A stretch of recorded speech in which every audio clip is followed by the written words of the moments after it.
So in case you hadn't noticed, Japan finally got Wave 5 of Anima lenses. It's been a while. Definitely the biggest gap between 4 and 5.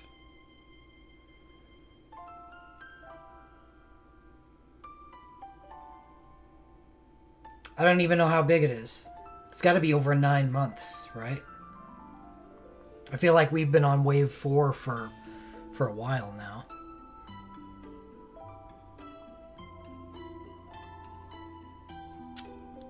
Does feel odd. Hopefully it stops feeling odd. But, since Anima lenses are basically one of the most important parts of the game at the moment, and probably always will be. I mean, being able to bypass the gacha for certain things makes it extremely important for future planning. So, like,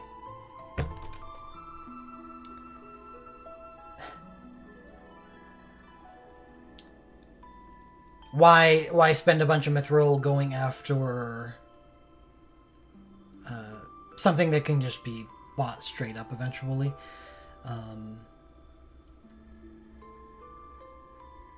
So there's not only that, but there's also new things being added to the Anima lens page. What did we have last time? We had glint pluses and I forget. Maybe it was just glint pluses. Arcanes? No, arcanes weren't on there. Arcanes are on this one. So that's why I was going over the new stuff that came out with Wave 4. Yeah, it kind of, you're right. It was glint pluses and new LMRs, which felt like a new thing because LMRs hadn't been added since Wave 1. And LMRs are one of the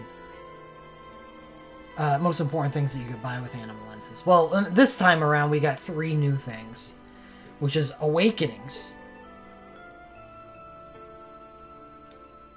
Arcanes, and Generation 2 Chain Soul Breaks.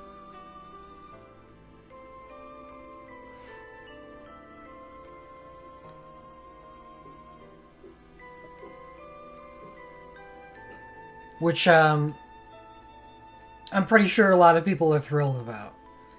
The days of pulling on bad banners just because they happen to have the chains that we finally want, because there's only 3 in the game. It's so much easier to build up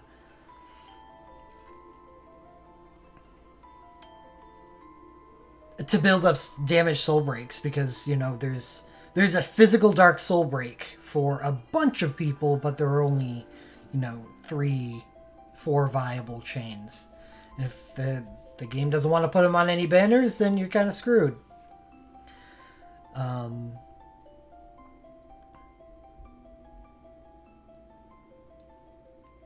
So a new level of Anima lenses is being added. So we've got 5. If you include the Anima lens pluses for hero abilities. The new tier is going to be for Awakenings and Chains. Arcanes are going to cost 3,000 level 3 Anima lenses. I cannot think of in any cases in which that would be worth it. So I don't mind just throwing that out there immediately. 3,000 level 3s. That's 3 USBs. 1.5 glint pluses. USBs and glint pluses are already more valuable than arcanes. And then on top of that, there's... Yeah, of course it's yeah. And right, exactly. On top of that, there's honing scrolls after that. Just... I mean, unless you're trying to complete, like, one of your favorite characters or something. Stay away from arcanes.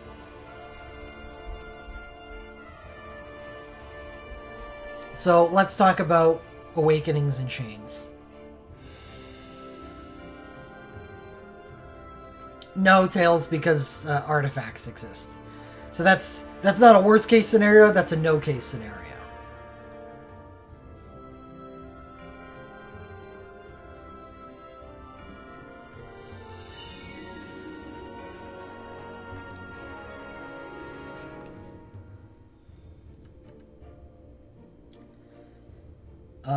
So the first thing that we're going to do is talk about the Awakenings and Chains. I'll go with Chains first. So, Warrior of Light CSB2. What the hell is this? Realm Chain? So it's not just Elemental Chains, it's Realm Chains too. And I imagine that all of these are only Generation 1 Realm Chains, which is fine.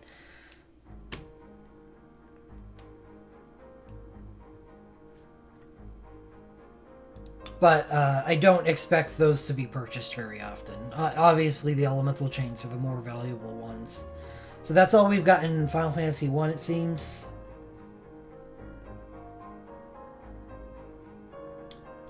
Ooh, Emperor's Earth Magic Chain.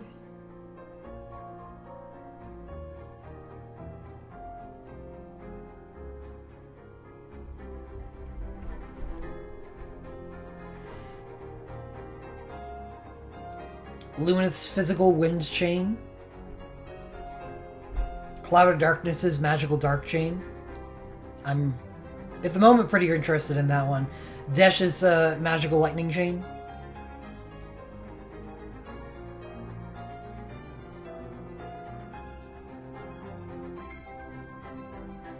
Edward's Holy Chain. I'm sure there's quite a few people out there that are interested in that. Fusoya Realm Chain. Golbez Magical Dark Chain. Seidor Physical Holy Chain. Rubicante Magical Fire Chain. Galoof Physical Earth. Gogo Magical Water. Gilgamesh Physical Fire.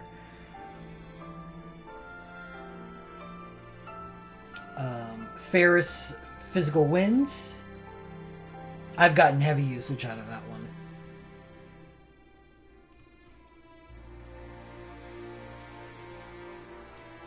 Creel Realm Chain. Yeah, we'll get to the USBs, Adia.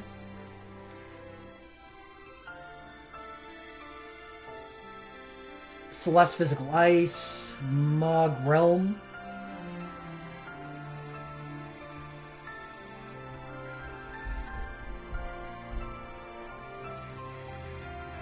Strago, Magical Water.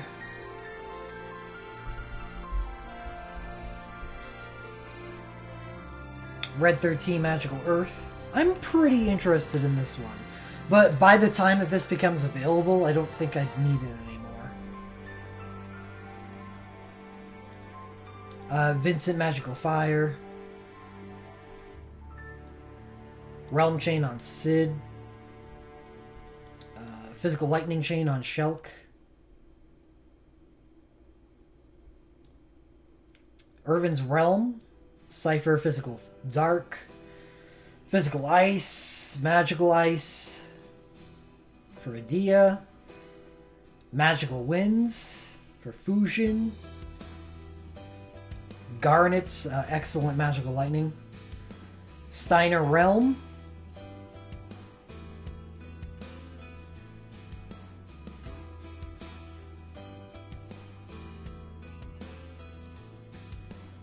Riku gets 2 chains, Physical Water and Realm. Oron Physical Fire. Pain Physical Water. So is this every Gen 2? Because I noticed Rubicante's on here, and that's one of the last Gen 2s. So it really is every Gen 2, huh? Push Realm.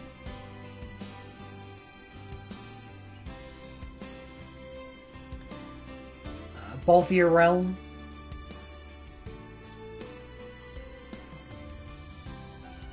Gabranth Physical Dark.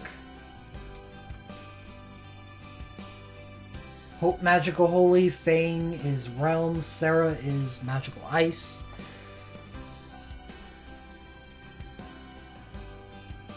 Alphino Magical Winds. Alice Realm Chain. It's interesting.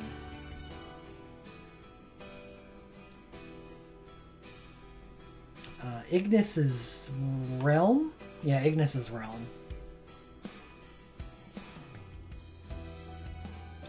Ramza Realm. Oh, I've got to get this.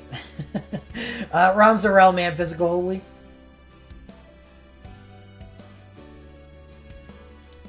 Ace Realm Chain. Machina Physical Earth. And it looks like that is everything. Dr. Mog's Realm Chain is on here. It was free, but not everyone was around when we got that for free. Oh, did I skip Prompto? I was afraid I was going to miss one. And I did miss one. And one that I actually want, too. Okay, so that really is every Gen 2.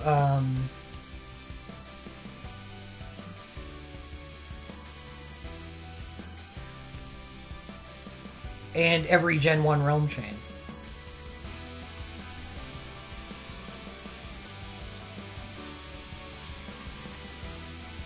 So I'm going to need help from the chat on this one. It requires 2,000 level 4 Anima lenses to pick up a chain. It takes 3,000 level 4 lenses to pick up an awakening. And at what rate? 150 a day? Which works out to 2 weeks for a chain and 20 days for an awakening. Okay. It's really not that bad. For the time being, these are not gacha lenses. They are only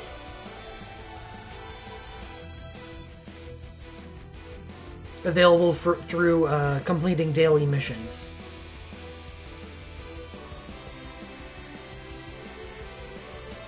So you don't have to worry about doing gacha or anything. You're just going to get your awakenings and your chains. So, I mean, the order of operations here is fairly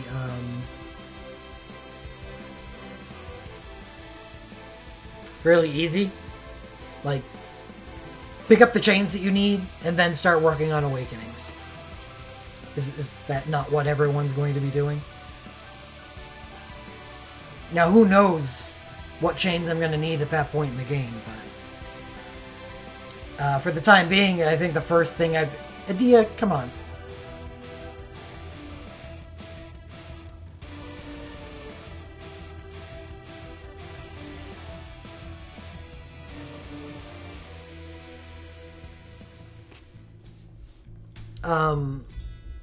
For the time being, the first thing I'll be picking up would be Prompto's chain.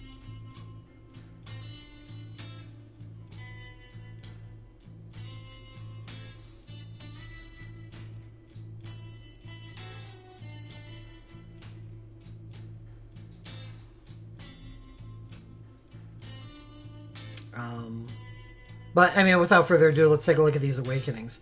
The chain list was easy. I went over it just to remind everyone what was Gen 2 and what wasn't. But the awakening list is fairly important. Because people kind of need to know what's going to be on there, what's not going to be on there. Warrior of Light, it's going to be a hot ticket for a lot of people. Oh, yeah, actually, let me post that in chat.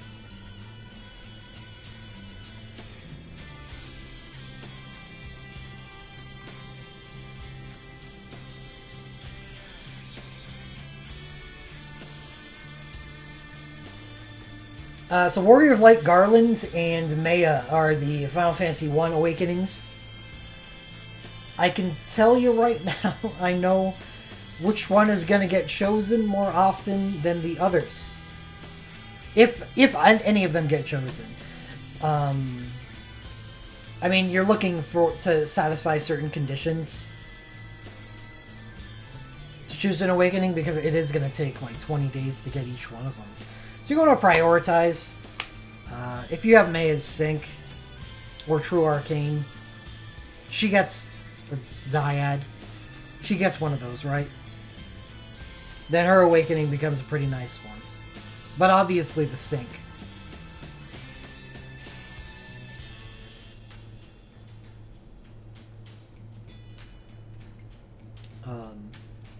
That's probably going to be one of the more popular awakenings. See what we got here. Furion, Maria, and Emperor. I actually very much like Emperors. I know Maria's is going to be a big one too. There's... Furion's is...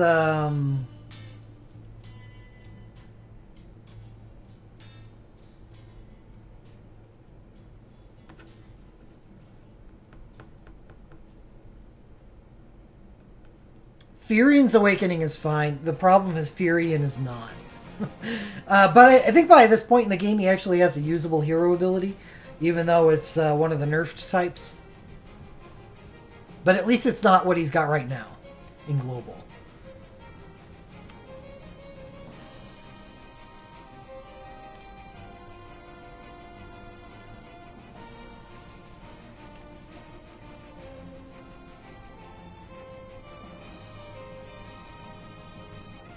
So he might be a better character at that point in the game. I think Emperor gets treated very well here. With his Awakening, his Chain, and his LMR 5.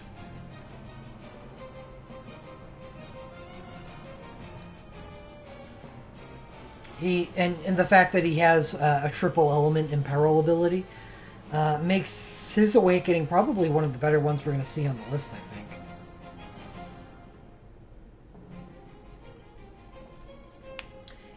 Ingus. I don't think Ingus ever gets better. Onion Knight's going to be a hot ticket. Cloud of Darkness, because in a very similar situation to Emperor. Doesn't have the Imperil hero ability, but Cloud of Darkness has the Overflow hero ability.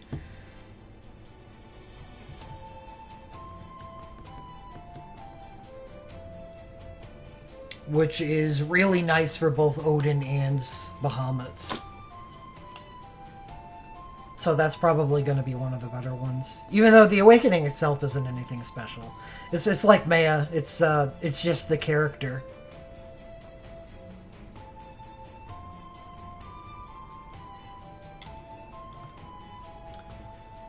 Paladin Cecil.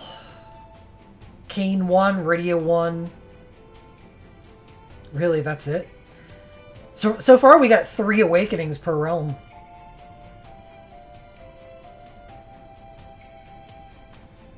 Wonder if this is by design. I guess we'll find out. It does? Okay. So, Cecil, Kane, and Rydia. I think all of those are good. I think as of Cecil's Sync, he turns into a good character. Kane's obviously a powerhouse. And Rydia's is obviously good too.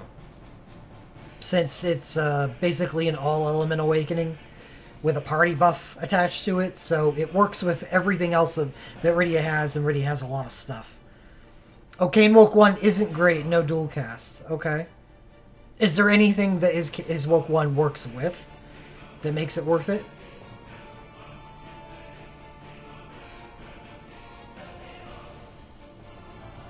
Okay. That's fine then.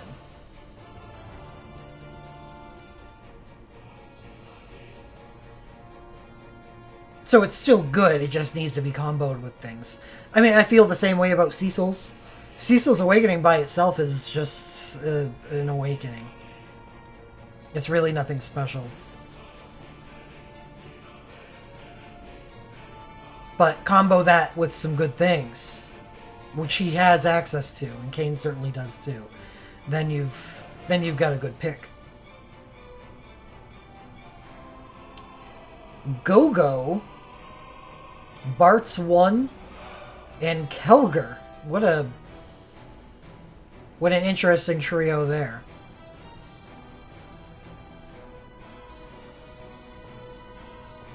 Well, Kelger's got a really nice awakening, just by itself. It does not appear... Is his Glint Plus currently on Wave 4? I think it is. If so, then that's probably just good by itself. I think I'm going to sub 30 Final Fantasy V's Bahamut using Kelger with just Awakening, so... It gets the job done. Bart's Awakening 1 just combos with whatever he's got. It's kind of like Rydia. It's not, specialized elemental by itself, but it works with the plethora of things that Bart's has. And Go-Go's Chain and Awakening comes out. It's good. Go-Go gets kind of nuts, doesn't he?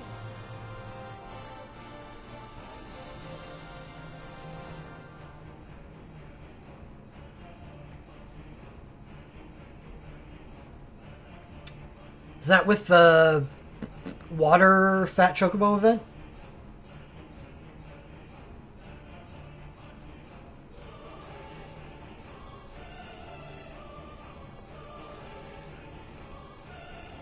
So that's actually a good lineup for Final Fantasy V. I like all three of those characters.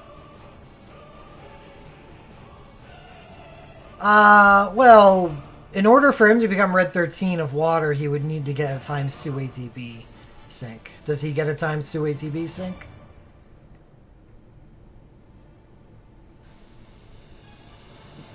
I know the answer is no, because the next one that comes out is Locke.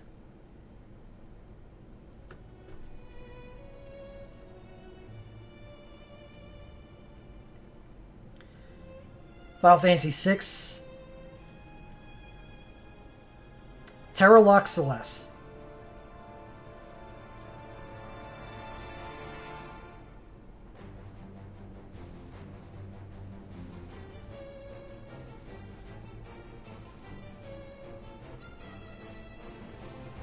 Well, Terra's is good. I can't confirm, like, because of the way her hero ability works, that it combos very well with her Awakening 2. It probably combos fine with her her sync. It's good that Locke's is available for the people that pick up his ×2 ATB sync. Right, yeah. And that's going to be... that will be the festival before this wave comes out, so that's good. Celeste... I don't remember her Awakening being very good, but she does get a nice hero ability.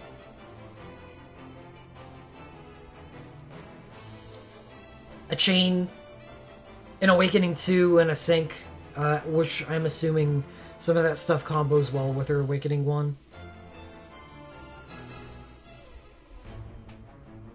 The Awakening 1's important because she does get a nice hero ability. She even gets a sync too. Oh yeah, you're right, she does. I remember now. From the Mog Awakening 2 event. So all three of those are fine. Bart's, Tifa, and Sephiroth. Well, they used their imagination with Final Fantasy V and throwing Kelger on there. But the three main characters in the realm for this one...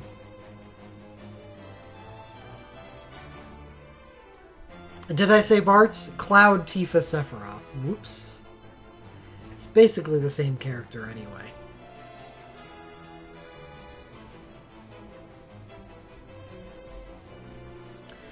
Cloud's is a good Awakening just by itself because you can lens his USB 1. That's it. That's really all you need because that gives him the ability to dual cast and rank boost his hero ability. To go along with the ridiculous stats that come on his USB 1. Tifa's is one of the super old awakenings. Every 3 turns it does an overflow attack.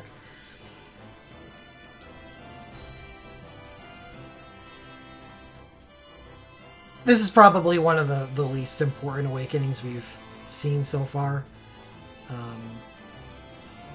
Because Tifa's Sync 1 will work fine with this, but her better Sync, her Sync 2,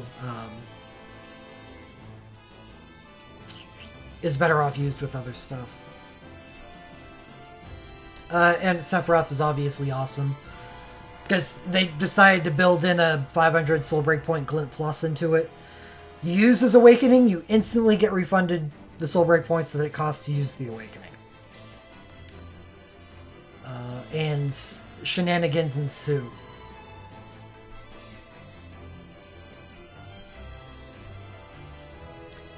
Squall Renoa Quistis. No, not Quistis.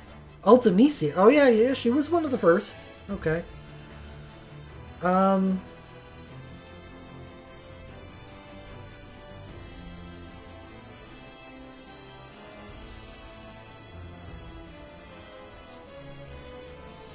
What does Squalls do? I know it gives him Quick Cast, but does it give him... It gives him more than Quick Cast, doesn't it?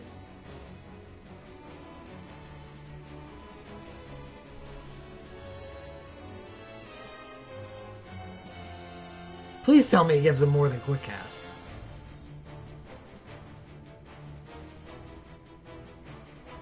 That's right, you're right, it's a finisher. After 15 seconds. Right, I mean, I use it for that all the time.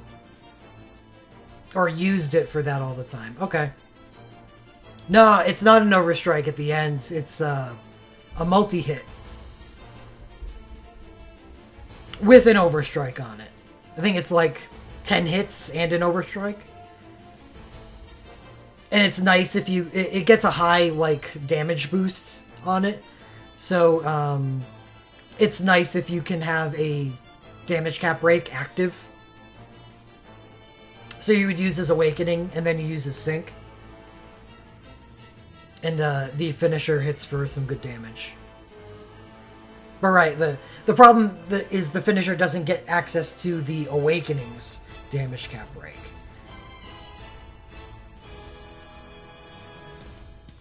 Yeah, Woken to Sing.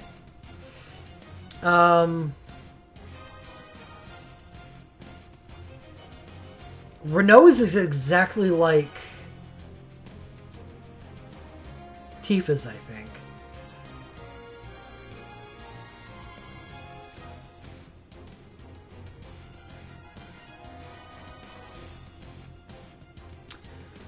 She's got a really uninspiring hero ability. Doesn't she get an ATB chase, or an ATB sync in the festival prior to this? Yeah, she does. She gets one of the Zidane types. It's an ATB 3, right?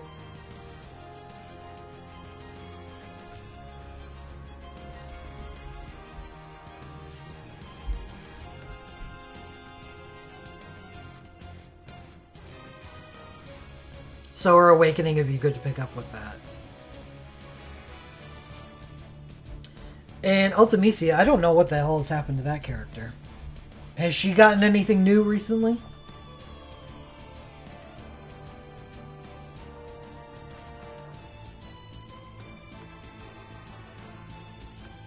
I guess at the end of the day,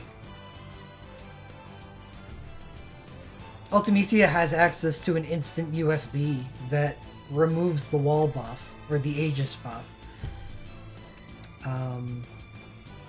Defense Resistance Mind. So she's always going to be a useful character on elemental teams.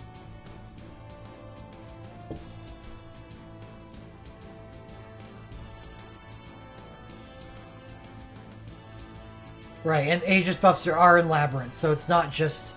The usefulness of that doesn't stop at Arden Odin.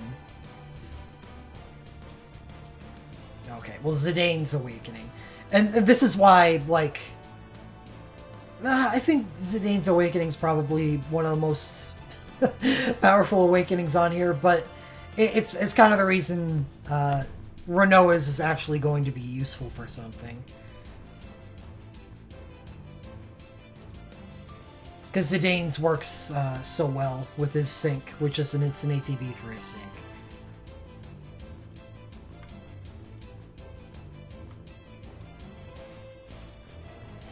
And I really liked his awakening in the Bahamut fight, anyway. Because, you know, way back in the day when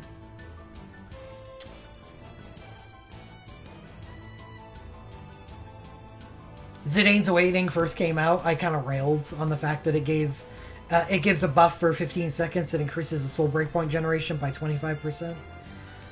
Because there was no reason to do any fight with anything other than a single chain, if you didn't have to. But Bahamut basically requires multi-chain for 99% of runs. So being able to awakening during the first phase there, and then having a character that has all the soul break points that they need. And Zidane has plenty of good things to cast with those soul break points. I really like his awakening. Then we got Vivi and Kuja. Well, those are fine. I really like Kuja's awakening. What does Vivi's do?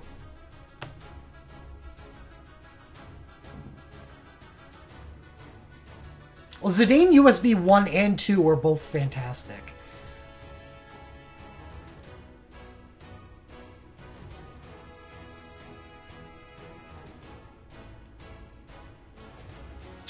So, yeah, okay, it's just, it's Terra type. Regular dual cast awakening plus trance. Well, Vivi's trance is disgusting, so. And Vivi has a lot of good Ledger materia. So being able to remove trance from his Ledger materia is actually pretty useful. So Vivi's got a good one, and he has... We all know Vivi's got some pretty amazing shit.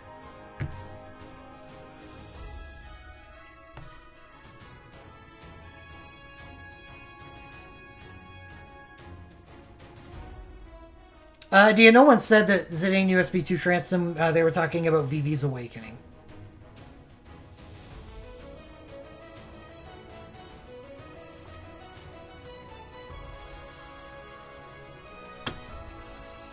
Does Zidane have a soul break that trances him? Yes. I believe his sync does.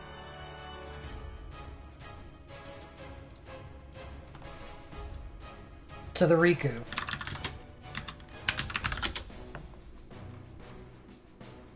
Yep.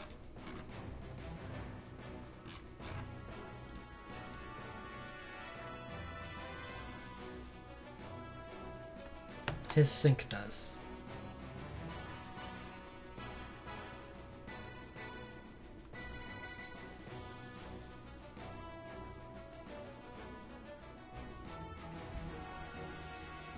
Oh, and Kuja's is a REM type, which is high quick cast for 15 seconds.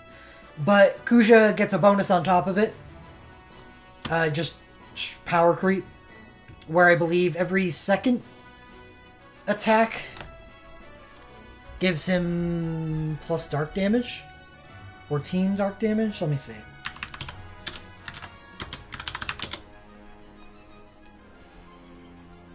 Yep. 10% increased dark damage after using 2 dark attacks. He doesn't need the QC. That is true. So it's a good thing that it gives him dark damage. The best ability that Kuja can use is his hero ability, which is instant cast.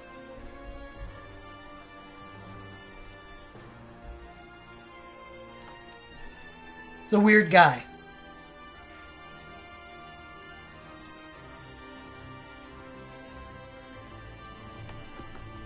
Yeah, I guess Necro Countdown is a thing.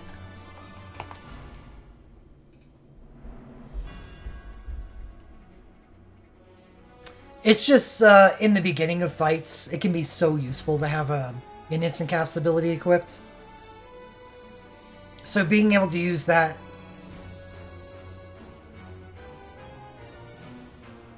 No, probably not. It depends on how much time we spend on this. We'll say that.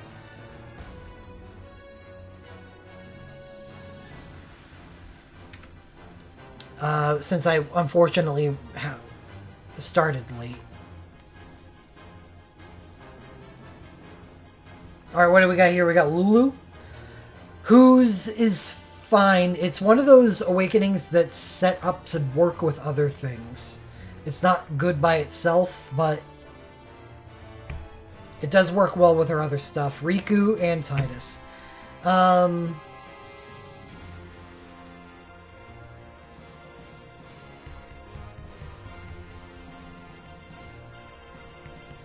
Nothing like crazy here, but Titus has an ATB sync that you would gladly like to have his awakening paired up with.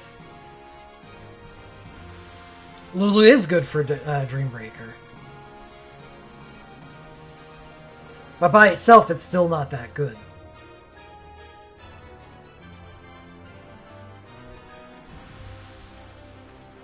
Yeah, for realm content. But specifically for Dreambreaker, because Sin is basically says F you to physical water. So if you can use something other than... If you can use magical, anything other than water, then you're in.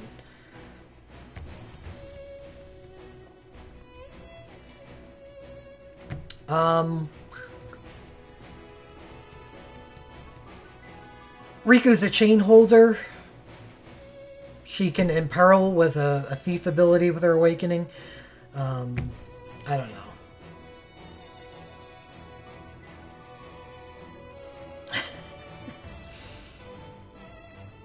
It's fine because Riku is so useful for a water team.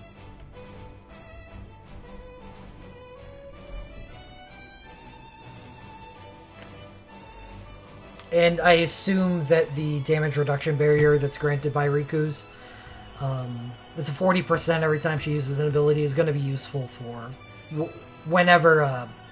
Is there a water labyrinth yet? If there is, then I'm sure it's going to be good for that. Okay. Shantoto is a trance awakening, and that's fantastic. That's all there is to say about that.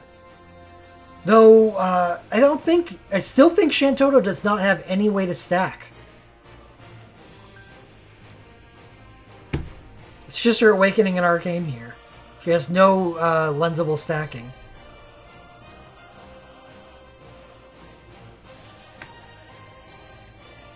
Like, lensable. Should have specified that first.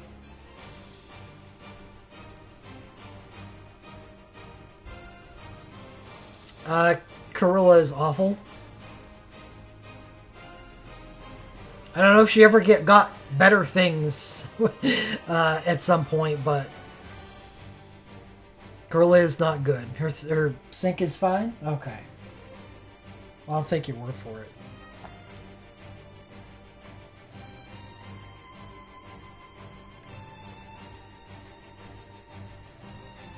Lion, on the other hand, is very good. Let me see.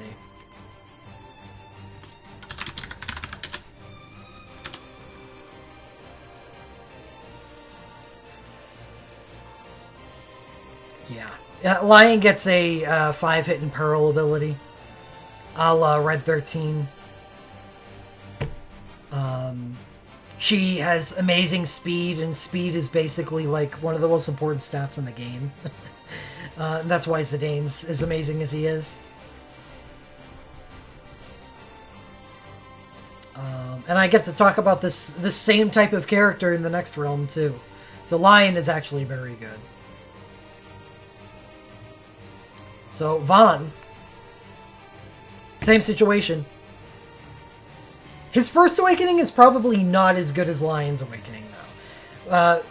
But Vaughn, being a quote protagonist of a realm, has a lot more accessible to him. Also gets a 5-hit Imperil ability.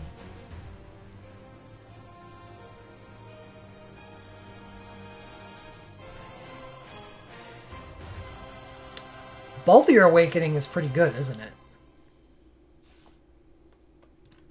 It's kind of like Kuja's, where it has high quick cast on it, but also other stuff, right?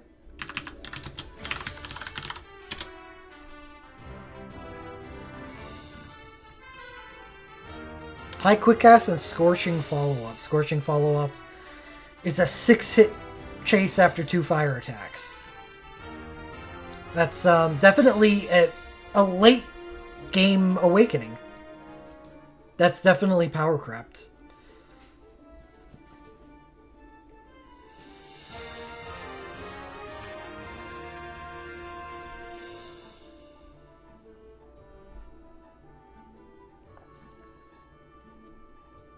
Yeah, Vaughn. What the important part about Vaughn is he can compete with the other wind characters, but right. Someone said that it gives him crit. His first awakening gives him crit, which allows him to be a good realm character by himself. Yeah, so Balthier gets a very good awakening. I'm not going to call it over budget. I'm just going to say it has more on it than most awakenings of its type do. So, like, Kefka's awakening, for instance, is just a regular awakening plus every 2 turns is an 8-hit chase.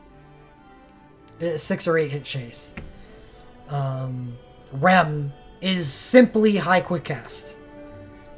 Balthier takes both of those and melds them together. Gets the benefits of both of them. And he has a 7-hit hero ability. He's a chain holder. Machinist. So that's a good awakening. And Ash, well, should have expected this one. It's a very early game awakening. One of the first. The important part about it is the fact that it's on Ash, who is just one of those characters that have all of their ducks in a row. Good hero ability and just does a ton of damage, so the more cap break that they can get, the better.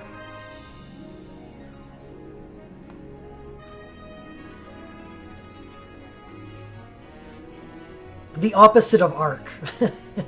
That's what I mean by having their ducks in a row. They actually have the proper damage bonuses to be a heavy hitter. Okay. 13, Lightning. Lightning gets a good awakening. Lightning has a good awakening because she has an amazing hero ability. Snow's awakening... I don't remember this one being all that hot, but I'm sure it combos. Oh, Rains! I like that. Rains has a great awakening. And you're right, Lightning's Woke 1 combos extremely well with her Woke 2. To make a phenomenal holy character. It also combos with her Sync. It combos well with her Dyad. It's just a good awakening. For 2 different elements, too. I love Rains' awakening.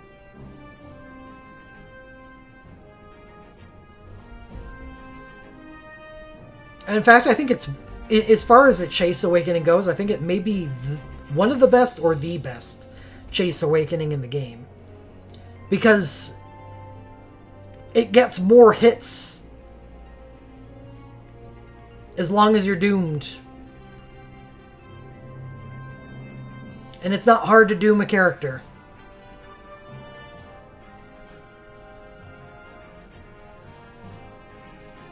So it's a drawback that isn't really a drawback in exchange for greater strength. So he gets greater strength all the time. So it is probably the best. And he gets some great toys after that point too. That do both of them. His Sync and his Awakening 2 both combo well with his Awakening 1. Actually, I'm a really big fan of this character after he gets his new stuff. But Snow's Awakening.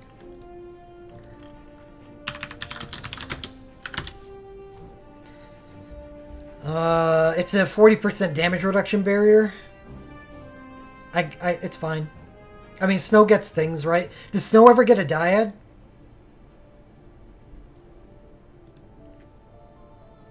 Alright. Then it's fine. It's not so hot by itself, but he does have other stuff that come out later in the game. Don't you dare full make in my chat.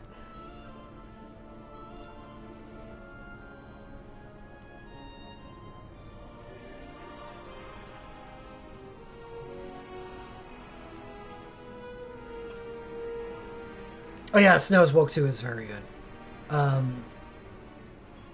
It's a realm-based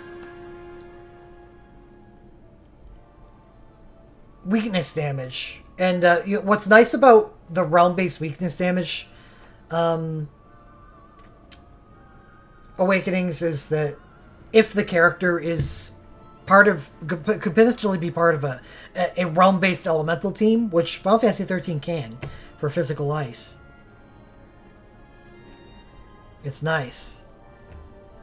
Anyway, Ida, Alphino. What? Only 2 awakenings?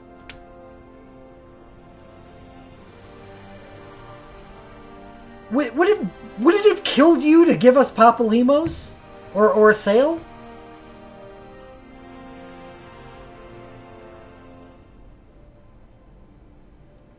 What the hell does DNA have against Final Fantasy 14?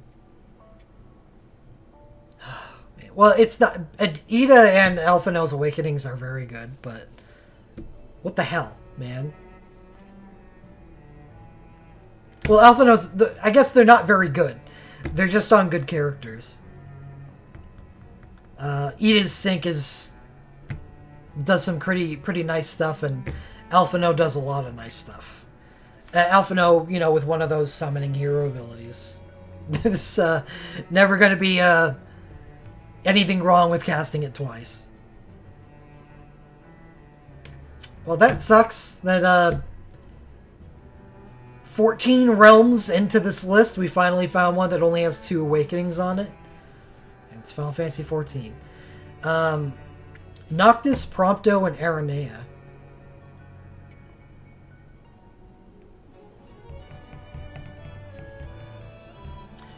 Noctis' awakening is very clearly awesome. Yeah, these are all good. Noctis and Aranea both self-grant crit, which, admittedly, for an almost completely physical realm is not as important, but for Dragon King, I think it is. If you can self-grant crit enough, then it really opens up who you're allowed to bring as a support. You may not even want to bring a support for 15, which is nice.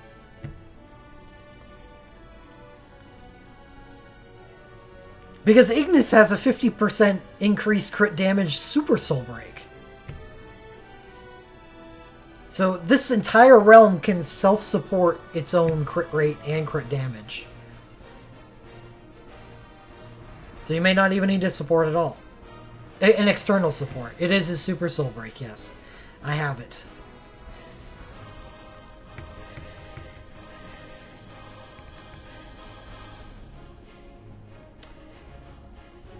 And Prompto's is just...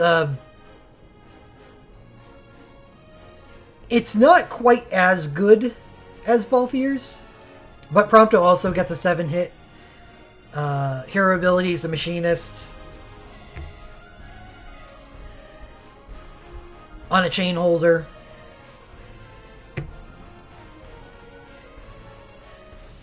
So it's going to do the things. On the guy with the stuff. Yeah, there's nothing to hate in that realm. What the So Tactics gets screwed. Tactics doesn't just get screwed. I think everybody loses. Why is Ramses not here?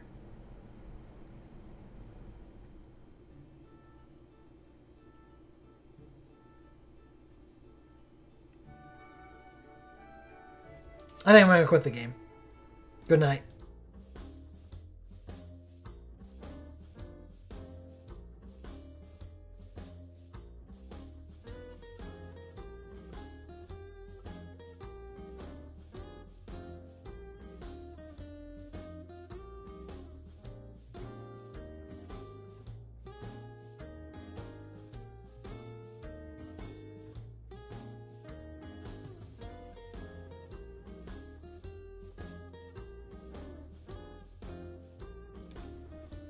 I don't understand why they didn't leave. Why they left Ramses off. It's one of the earlier awakenings too. Orlando's is a clone of Noctis's. It's obviously really good, and Agrius's is good because Agrius's hero ability is good. You want to cast that as many times as you want, as you can. She's got a 5-hit Imperiler, just like Vaughn and Lion. Slight difference being that Agrius gets a huge, disgusting damage boost with her sync, based upon how heavily the boss is imperiled. So the more times you can use her hero ability, the better. For not just the team's damage, but for her own damage. They are two very good awakenings. It's just, what the hell?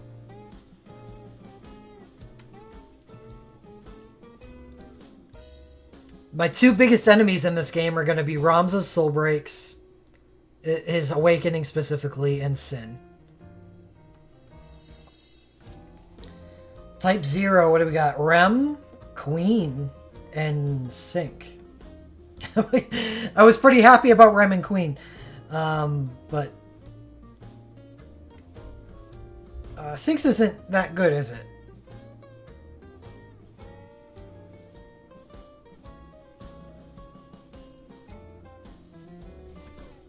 I remember not liking it.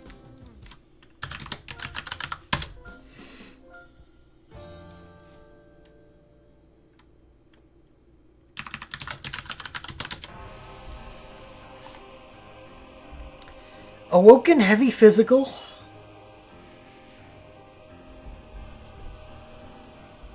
Grants heavy charge +1 after using heavy ability.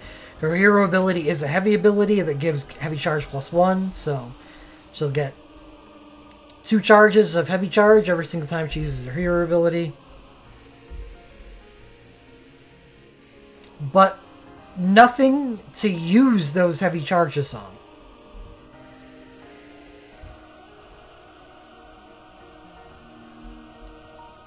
So is she supposed to alternate between her hero ability and the 6-star ability?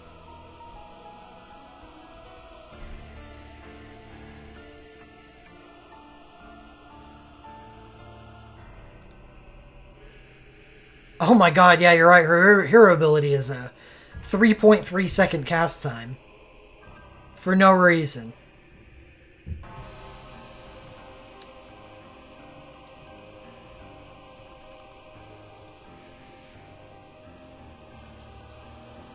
But yeah, her Awakening does have a defense resistance mind debuff on it. That is a thing, and that is useful for elemental content.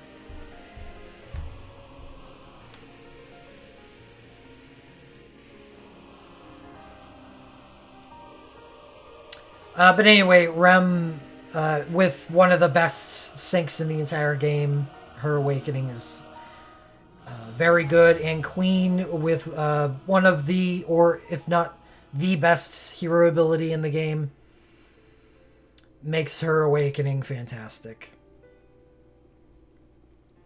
Queen's Awakening is also grants her crit chance. So even if you're invested in the realm as a mage realm with Ace and Rem, Queen fits very well, and that's fine because she grants herself crit chance. Rem's Glint Plus, I think, is Party Last Stand. It's one of those, the Cecil type.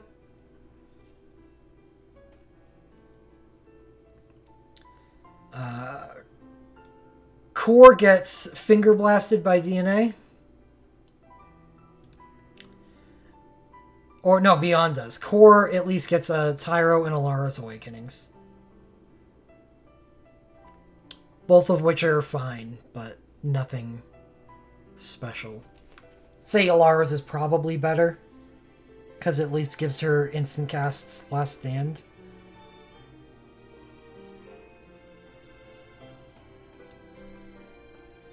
But while Tyro's Awakening is good, his USB 4 has existed forever, and is sometimes better than his Awakening. Alright, so that's it for Awakenings. Like...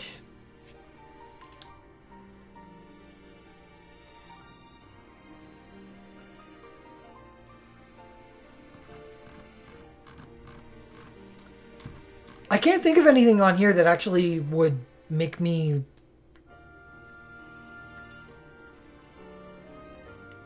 think about the future. Yeah, Dr. Mog Awakening 1 actually would have been a nice pickup, because since I got his second.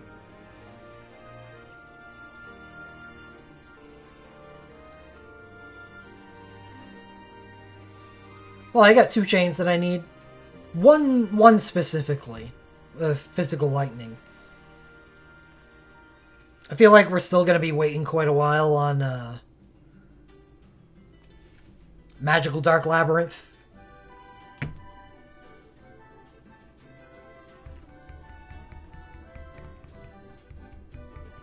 Yeah, there's no reason to use it, but there's a Core Dreambreaker coming.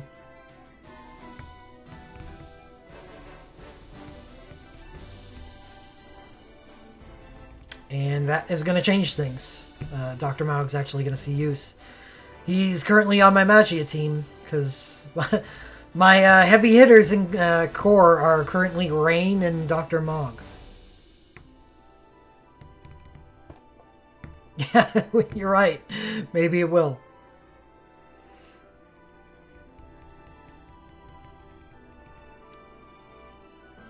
Yeah, I'm trying to think of, like, if there's any awakenings here that are important.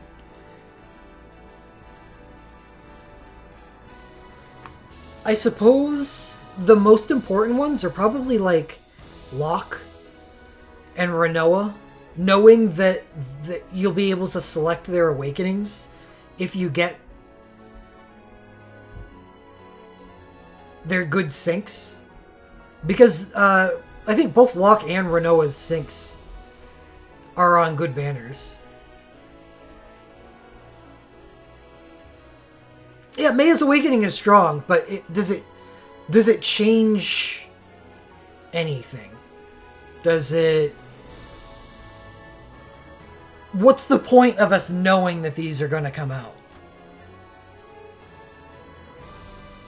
Is my point. Come out... I'm just looking for reasons to dedicate a portion of my head to knowing that these are going to come out. Should I care? I don't think so. I honestly don't think so. I think this will be a list that I'm probably going to revisit. No, I won't revisit the list, but I'll reference it when I'm going over the preview for the festival that Maria's Sync, Renoa's Sync, Locke's Sync comes out. So people can know that there's going to be awakenings that can be picked up to make these characters stupendously strong, rather than just whatever their sync does for them.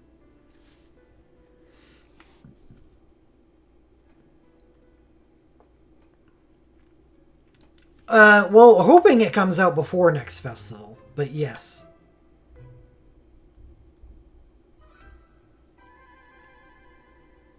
This little set has proven to be not bad for mage teams.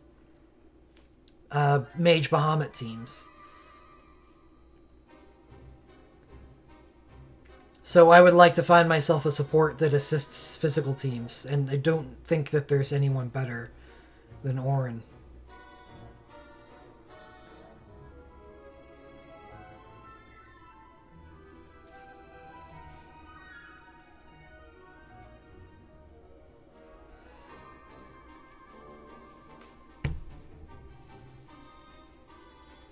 No. I can't imagine Edward being as good.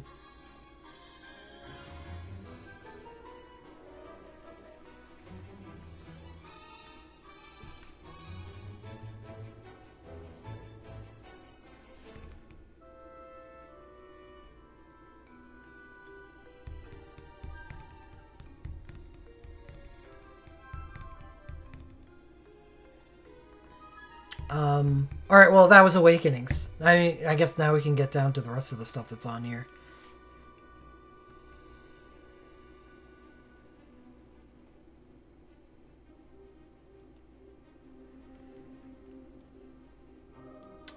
Yeah, I'm just gonna go down the list. If I miss anything, let me know. If there's anything that stands out. This is an Aegis break.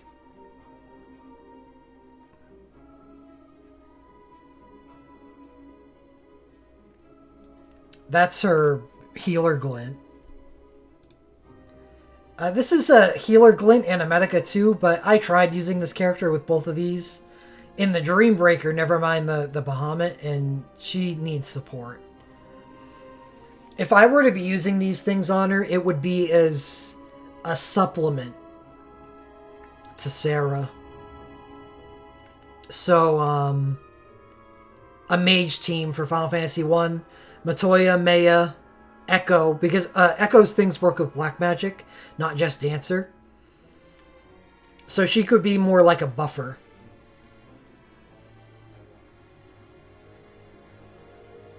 So Sarah, Echo, Matoya, Maya. What's Matoya G+? Good question. Well, that would be your fifth. Echo, Sarah, Matoya, Maya, Mog.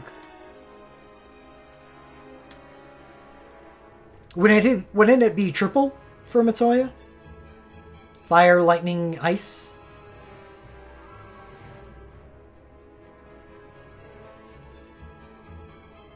Do you think it's better to bring physical? I don't know. I do like Echo's Row Quick Cast. Yeah, that's true. It does have 1,000,000 health, so you're going to want all the DPS you can get. Yeah, Thief would probably be ideal. Okay, anyway.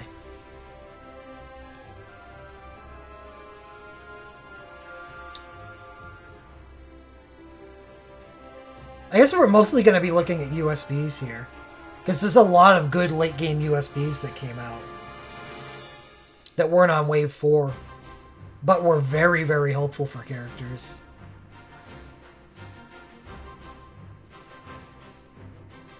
What's Mimu's Glint Plus?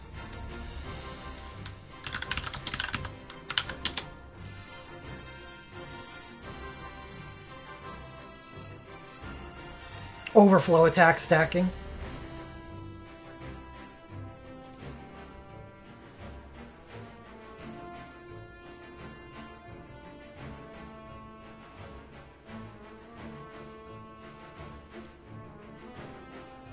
Emperor is approaching cloud levels of LMR. I guess not.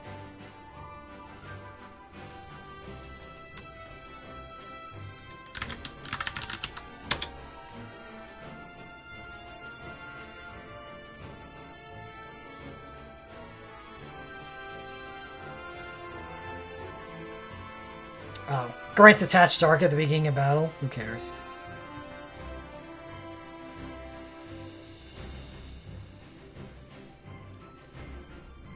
Hilda USB 2. That is an important one. So definitely we're going to be highlighting the healer USBs that stick out.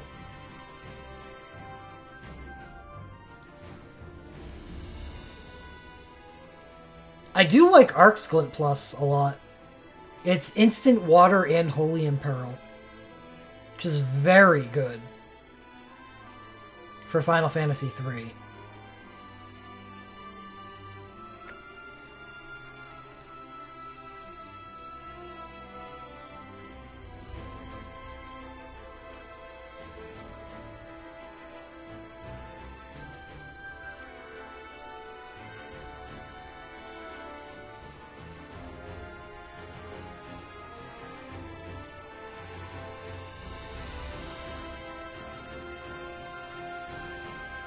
Cloud of Darkness is dual cast.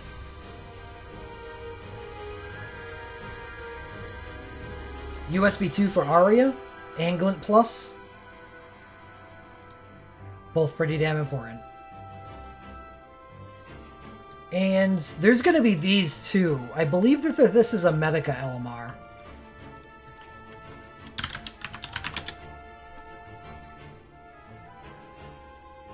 Yeah, 25% chance to Medica on using a White Magic ability.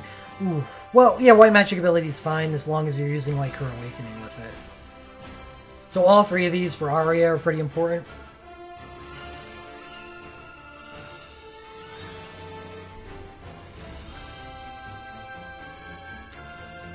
Yeah, I'm gonna skip ahead to Final Fantasy VIII, because I know there's another one of these that exists. Kain gets a damage cap increase, Glint Plus, lensable. I mean, yeah, that's awesome. And Renoa's is here too. This is such a perfect track for what we're doing right now. What's Kane's USB 3 do?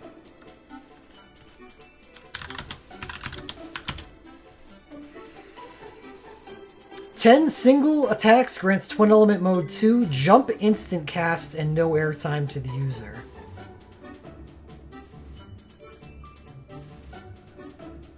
Isn't that awesome?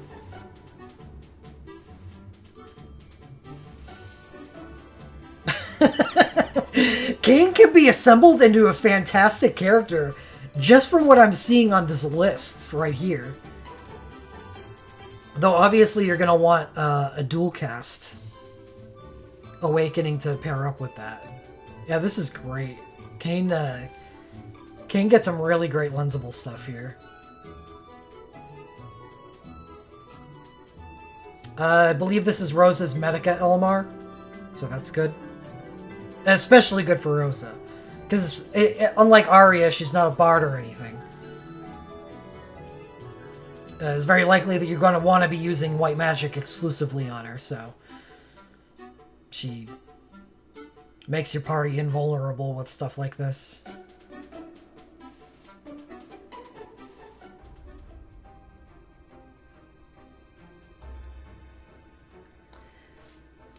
Yeah, you know, you support people.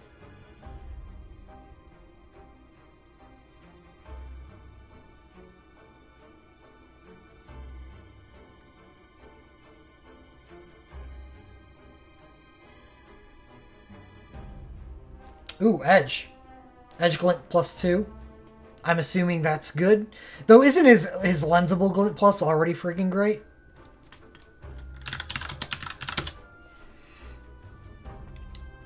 Yeah. Actually, his Glint plus 2 isn't even that fantastic.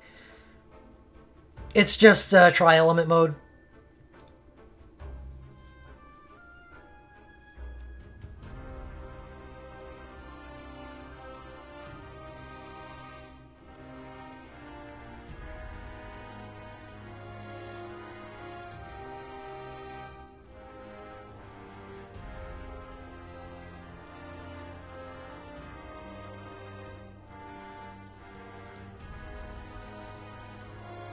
Some nice Theodore stuff here.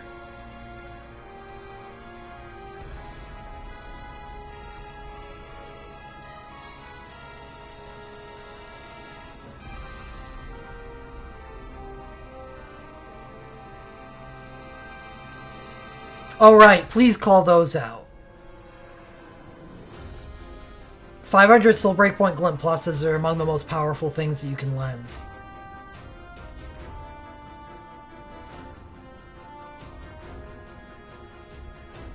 Lenny USB 4, I can confirm that this is a disgusting healer USB.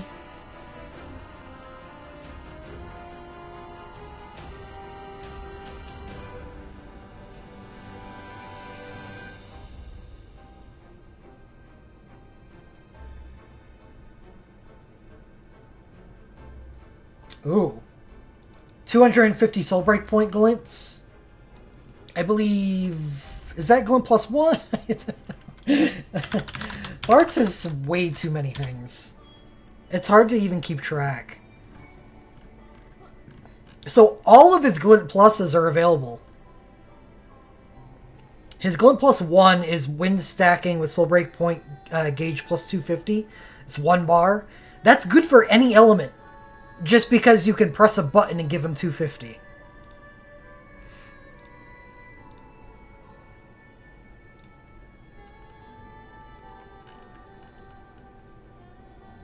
On a character with an enormous amount of soul breaks that need to be cast.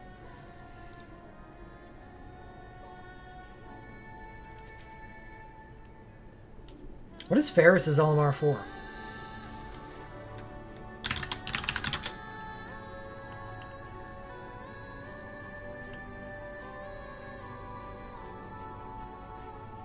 Ooh, physical damage or physical attacks deal 20% more damage when equipping a bow. It's actually a very good LMR.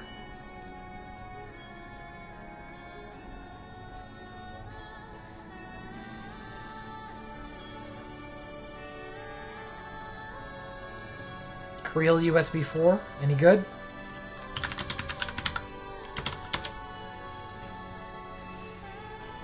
Grants 50% damage reduction barrier 1 to all allies in twin element mode. Oh, it's instant cast time.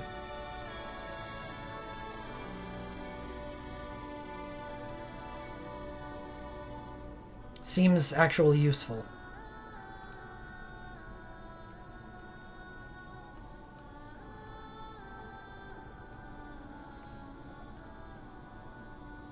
What's number 2? What's number 1 and 2? Tails.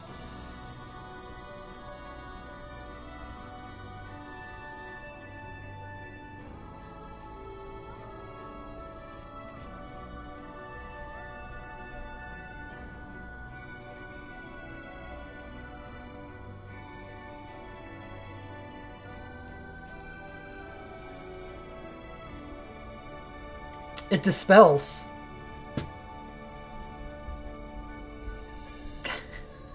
Don't play down how useful that is, okay? You are correct. Shadow gets 500 soul break points there. Big deal.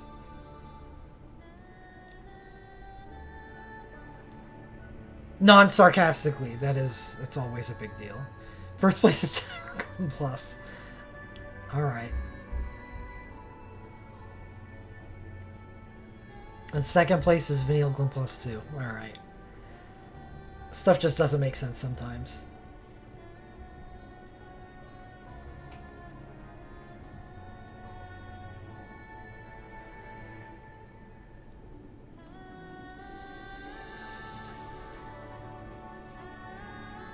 Isn't Sister's USB 3 good?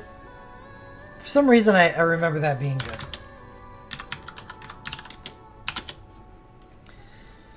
Ten single attacks grants attached dark, quick cast, and random bat follow-up. Random bat follow-up is... No, there's nothing special about this.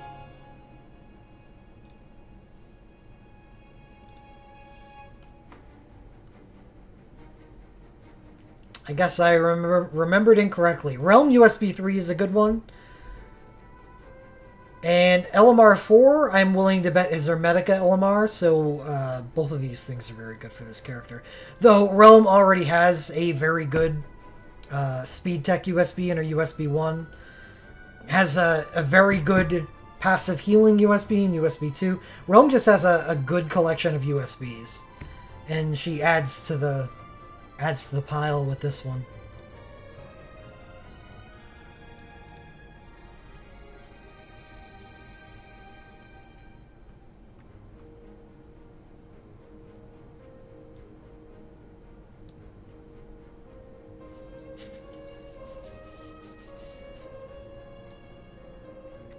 This is Aerith's Asuna Glint Plus, which is kind of neat, even though I haven't actually found a use for it yet. Maybe I will in when I do the sub 30 Bahamut.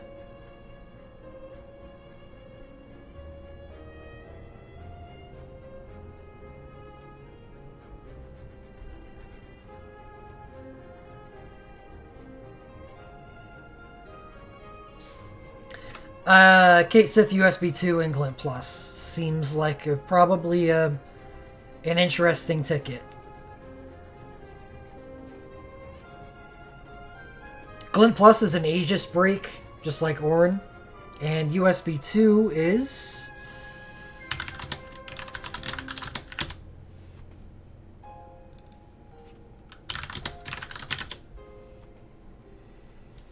grants Regenga, Last Stand, and 75% damage reduction barrier 1.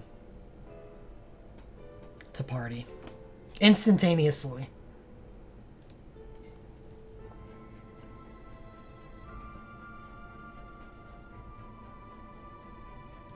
Zac Glint Plus... Oh, Zac USB 2. Okay, let me take a look.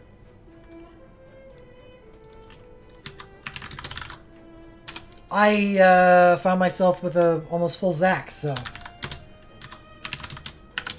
Gotta know how I can improve the character in the future. 10 single attacks, grants Attached Wind, Lazy Mirage follow-up, and Swirling Storm follow-up. Lazy Mirage... Oh, okay, it's one of these. It grants Physical High Quick Cast 1 to all allies in the front row after using a wind attack. And a 6-hit chase after every wind attack.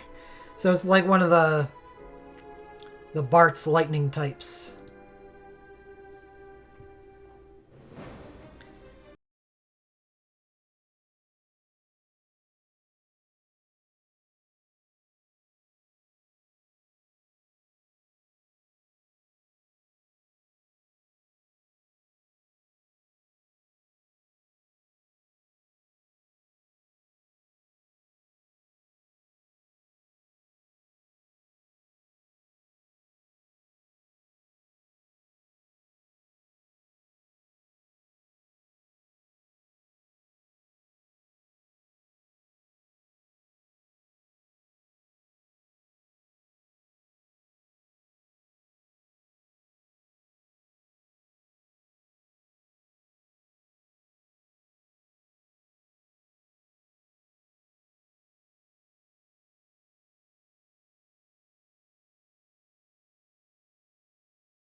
It's really very, very overpowered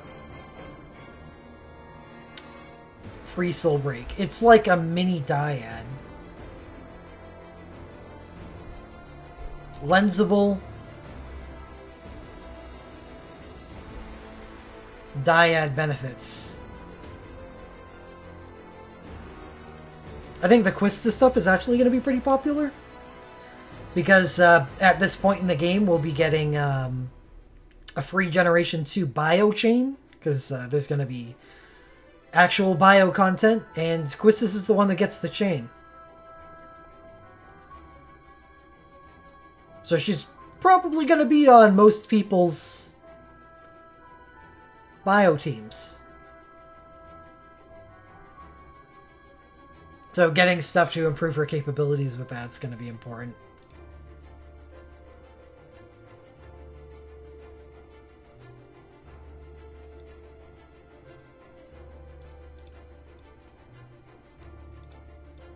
This 500 soul break points for Fusion.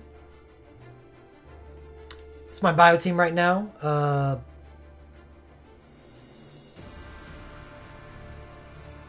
Kefka, probably. Oh no, this is M when stacking? Okay. Thief? Quistis? Kefka? And there's also Marcus, I think. Is Marcus's hero ability poison?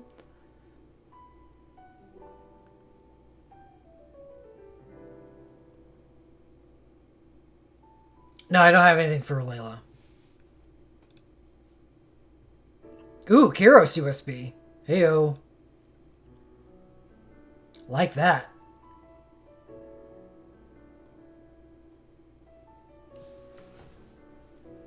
That stinks that Fujin doesn't get her 500 Soul Breakpoint Glint Plus here. Well, it stinks that it's not on the list. It's actually good for me, because that's the one I've got, and this is the one I'm missing. But I want to see as many of those as I can on the Animal Lens list for everyone's sake.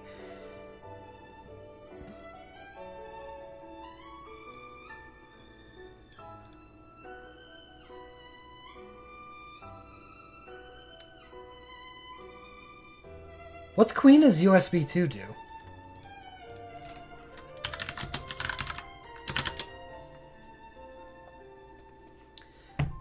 Instantly cast Regenga, Astra, and grants quick cast and Brave mode to the user.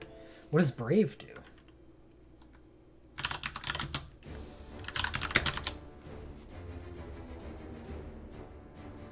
Oh, wow. A fully charged Brave command on Queen's USB 2 gives 250 Soul Break points. It's actually kind of interesting.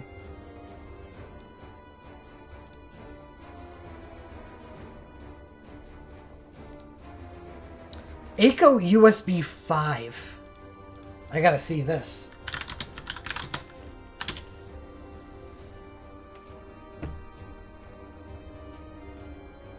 Regenga, Last Stand, and HQC 1.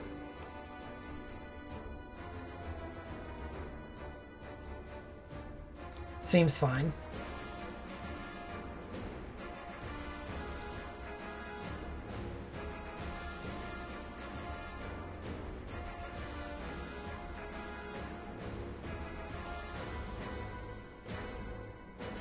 Finally, Riku's dual cast Thief. It's either dual cast Thief or dual cast Water. Hopefully it's dual cast Water.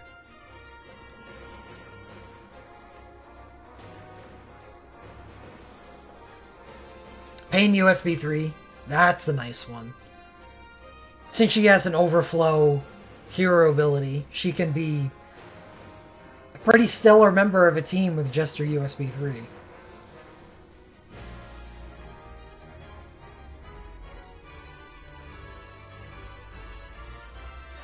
What's Line USB 2 do?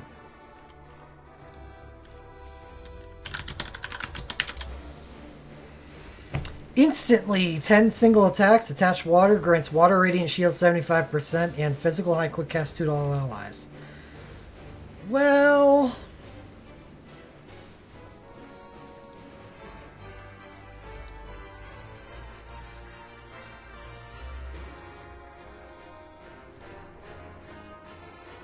But almost rather that radiant shield not be there. Z is comes out of nowhere soon, and in global, Final Fantasy XI is going to get an event where Z gets an ATB sync. So being able to pick up some stuff for this character is probably going to be important to a lot of people after that.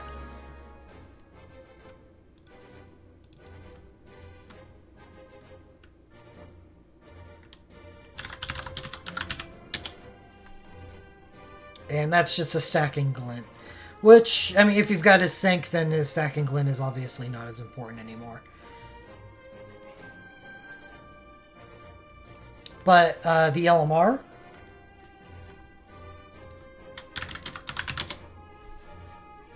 that is important. That is a dual cast LMR.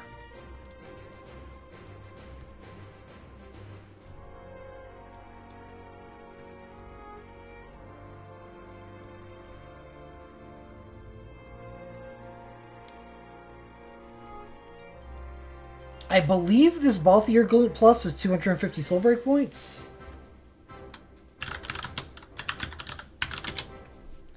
Hope I'm not misremembering that. Yep. Attach fire stacking and 250 Soul Break points.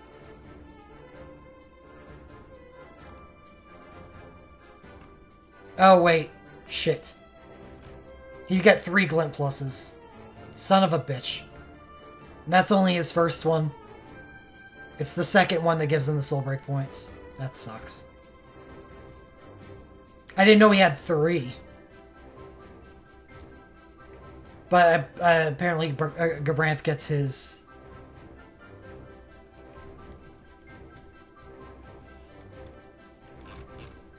What does Fran get?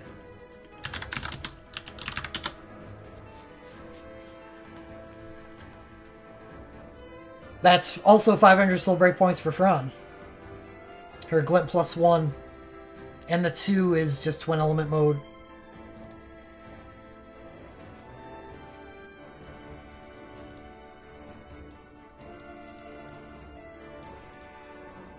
Rex USB 2 is nice.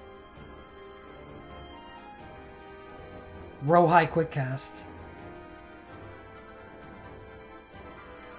As well as stacking.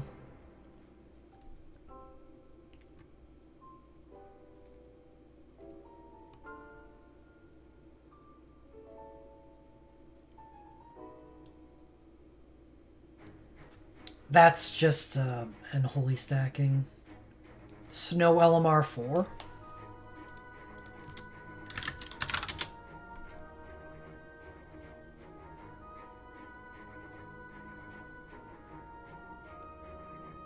Dualcast Monk. So Vanille USB 4 is going to be an important one. That is a high quick cast 3 to party, as well as Regenga.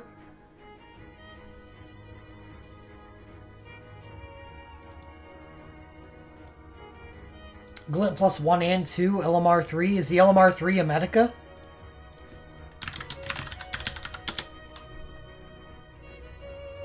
No, 35% chance to grant quick cast 1 to the user after using a support ability. Oof. But her good LMRs are already in the pool. Oh, whoops. Okay, we're back.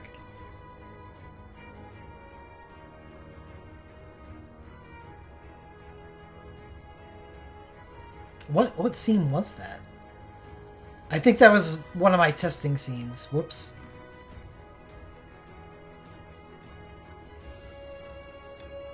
Alright. Vanille's Glint Pluses.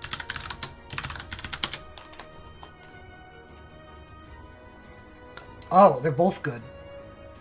Free Cura Medica with high quick cast 1 is her first Glint Plus. Second Glint Plus is the typical Protect Shell Haste.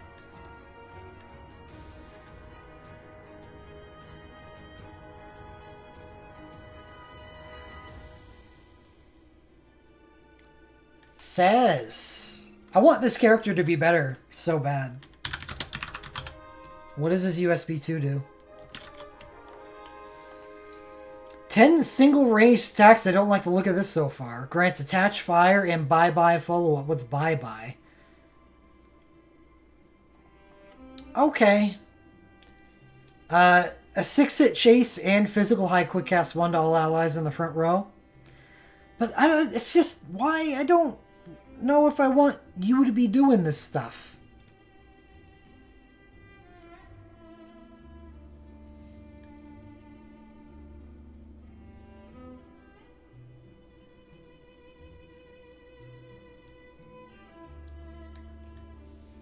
His woke is good, and that's why I want him to get good things, but I don't think that the stuff that he does makes any sense.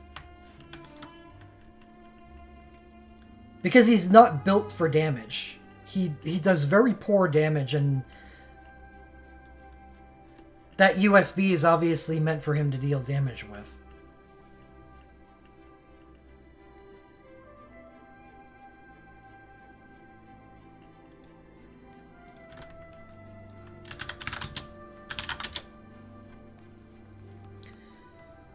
No, that is the 500 Soul Break Point Glint Plus for Hope. Because he has no other Glint Plus.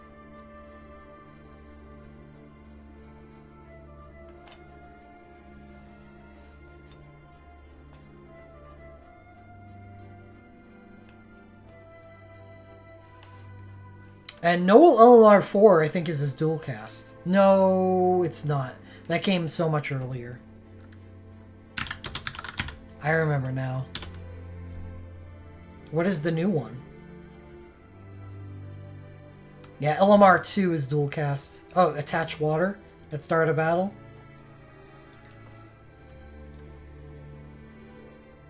Ishola gets her damage things.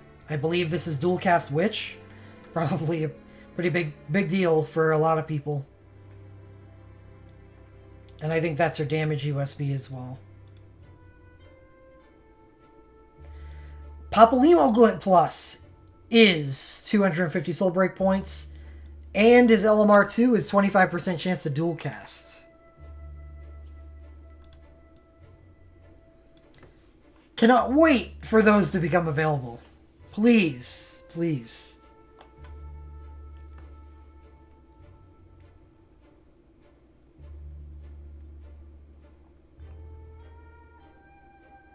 And I'm also looking forward to this stuff.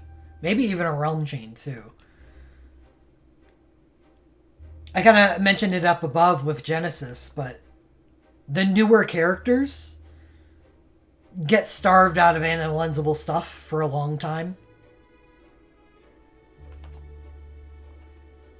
So what you get for them is what you get. And LSA's Awakening is great.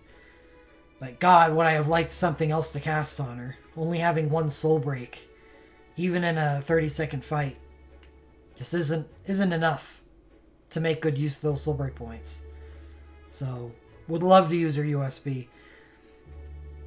Going for quad casting Papalymo, I would honestly rather not. I would use his LMR Plus. Oh, SM373, thank you very much.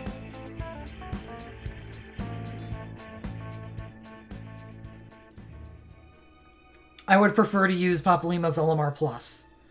But if I don't have it by then, you know, it's either 10% fire damage or 25% chance to dual cast. I'll take the chance to dual cast over that.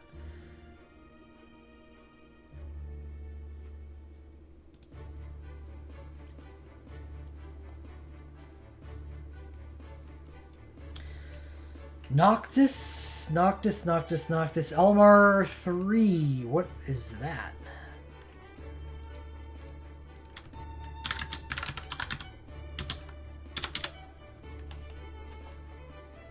Grants attach fire at the beginning of battle.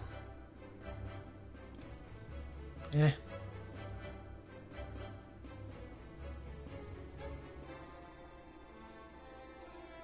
Prompto Glint Plus is only 20% in peril. Ooh, Iris USB 2. And LMR 2. Those are going to be important. Her USB 2 is...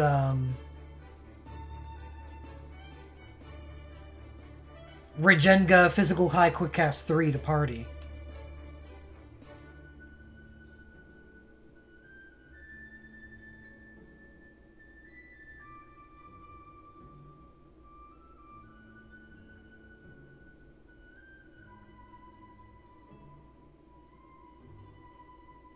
Lunafreya USB is interesting, but she is on a completely physical realm.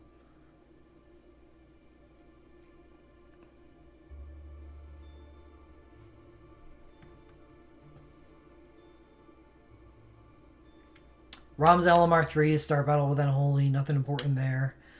Ovelia gets Protect Shell Haste to party here. Orin gets an Aegis Breaker. Alma and Ovelia get their good USBs.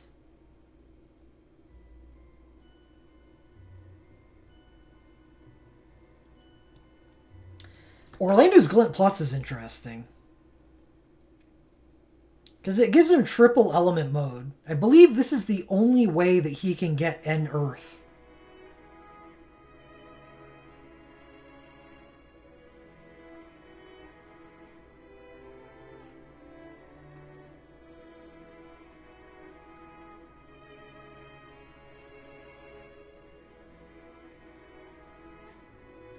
Oh, he gets a new sync? And it's not holy anymore. Is it dark or earth? Or is it multi? Oh yeah, for sure, idea. But I would take the dual cast over it. It's Dark and Earth? Okay. Well, if so, that means that the sync is going to be 2 stacks instead of 3, so that actually brings the Glint Plus into usefulness versus, say, a single element triple stacker.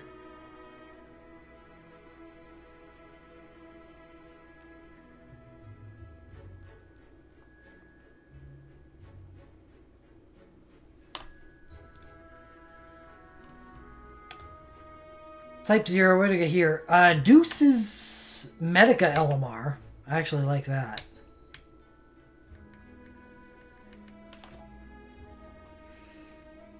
Rem Glint Plus is just Last Stand to Party, which, you know, is kind of neat, but...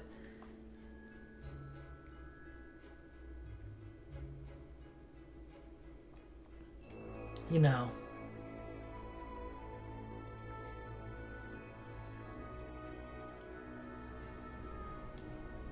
Is it slow break points for Machina? I don't know. We'll find out. It is, yes. His Glint plus 2 is 500 soul break points.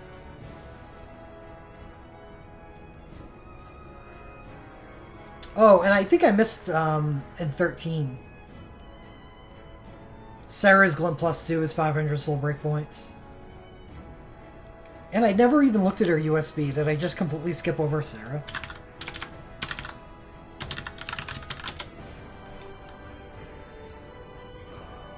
Oh, well, it's a water USB.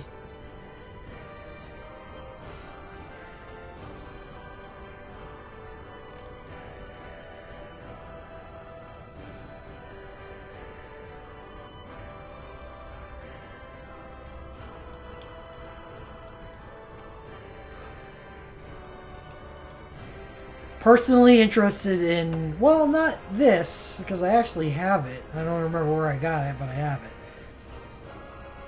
Interested in Rain's Glint Plus.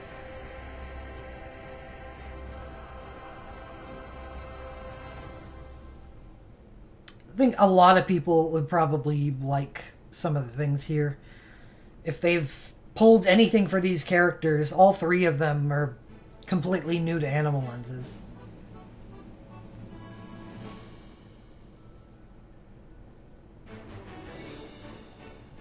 Oh, isn't Tyro LMR4 good?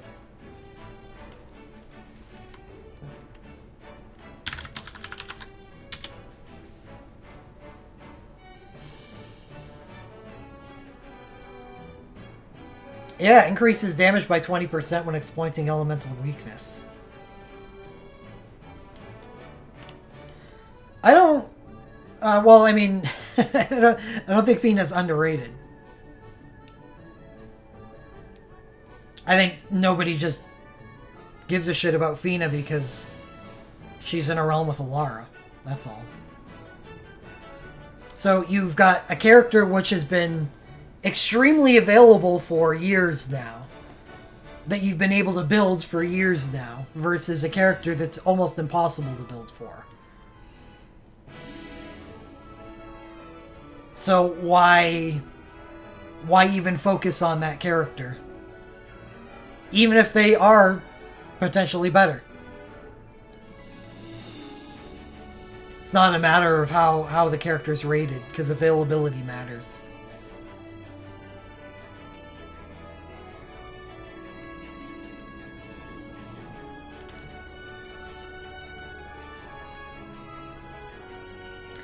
Well, apparently, Tyro Glint Plus is really a big hit in Japan.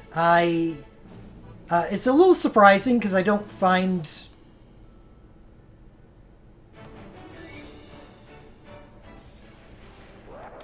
I imagine there are situations where that Glint Plus is useful, but I also imagine situations where that Glint Plus is not useful. It's,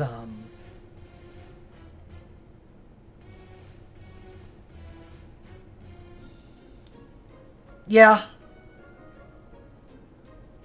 I guess that makes sense. People just want to complete Tyro.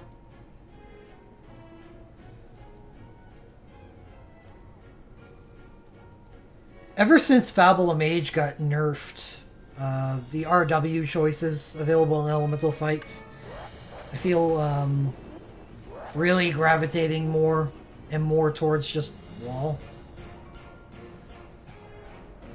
Which is what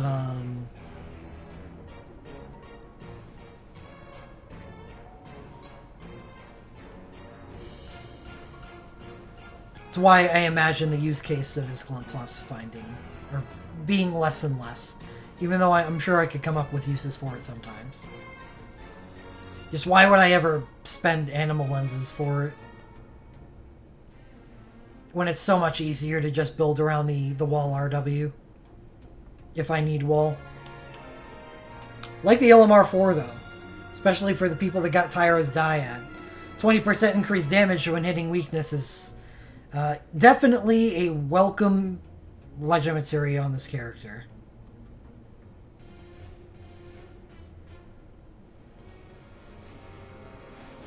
Dr. Mog, LMR 3, and Glint Plus.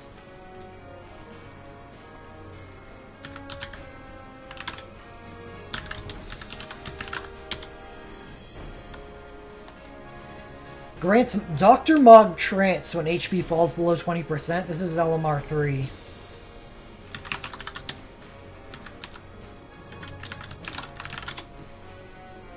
Dr. Mog Trance is Steiner type.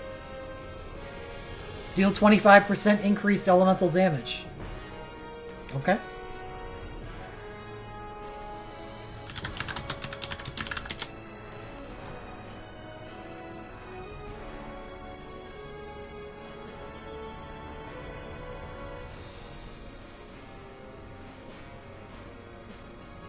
They are very good.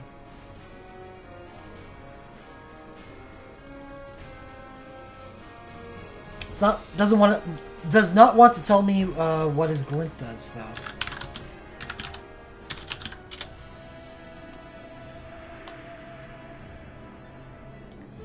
Grants conditional attach element from party and high quick cast 1. Okay. Well, conditional an element means that it'll give him a stack of an element for whatever the party has the most of.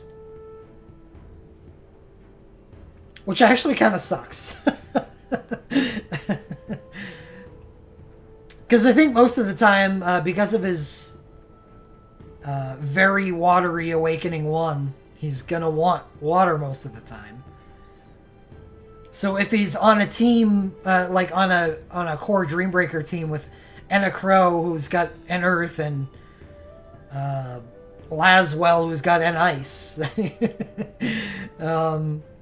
his Glint Plus doesn't do anything for him because he's using water attacks.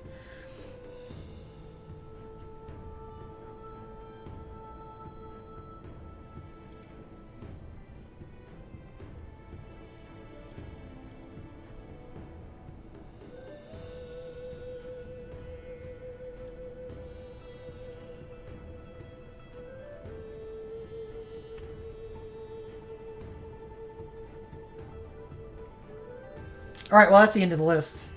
There's definitely some interesting things here. It's so far away. So there's so little that I can take from it. This post was 11 days ago in Japan, which means we're still looking at about 6 months, maybe more, maybe a little less.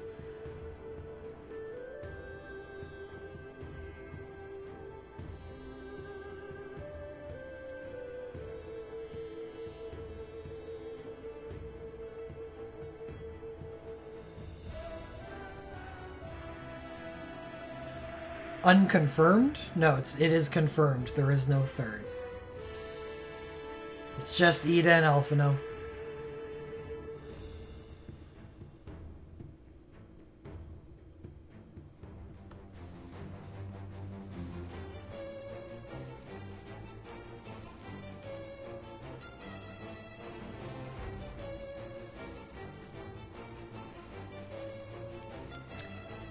It is nice to see that finally, God, it feels so far away, but finally, all the healers get their respective USBs, and There is only one healer Glint Plus that's missing, and that's Yuna's.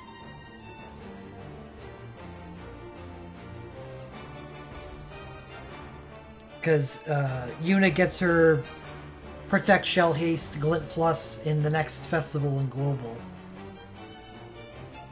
And that is usually about a year wait until stuff starts showing up on Anima lenses. So it's not even going to be 6 months.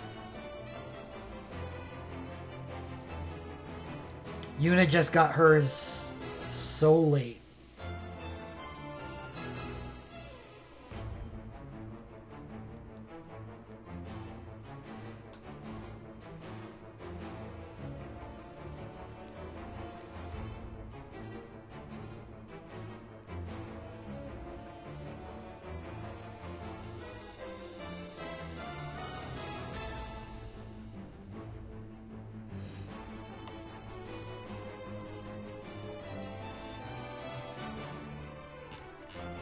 I think there's a post down here that has, yeah, all the 500 soul breakpoint glints listed. Oh, Queena gets one. I didn't know Queena got one. Hey, Will.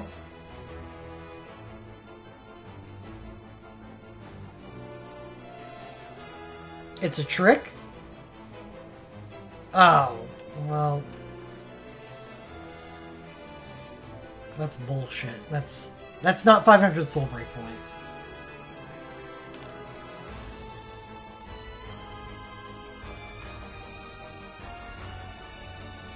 I did miss Vincent's.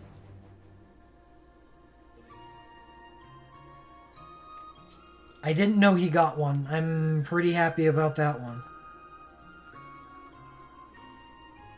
Yeah, I know it's to trigger his trance, but you can trigger his trance without the Glint Plus. So the 500 soul break points is granted by his trance, not the Glint Plus.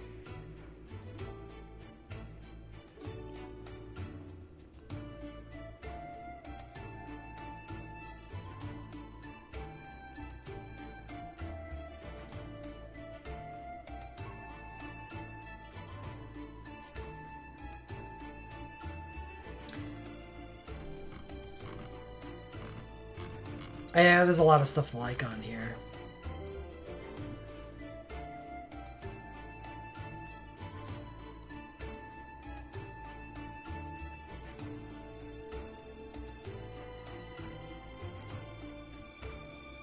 It's so far away, though. It's gonna be in the middle of Labyrinth. And since I don't really know all that much about Labyrinth, it's hard for me to... I guess I'm gonna just assume that since there's Aegis buffs in the Elemental Labyrinths, that it's just gonna be an extension, an increased difficulty of the White Odin fights.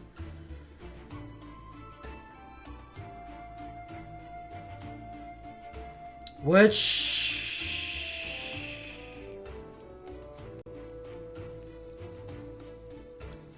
I don't know. We'll see. I hope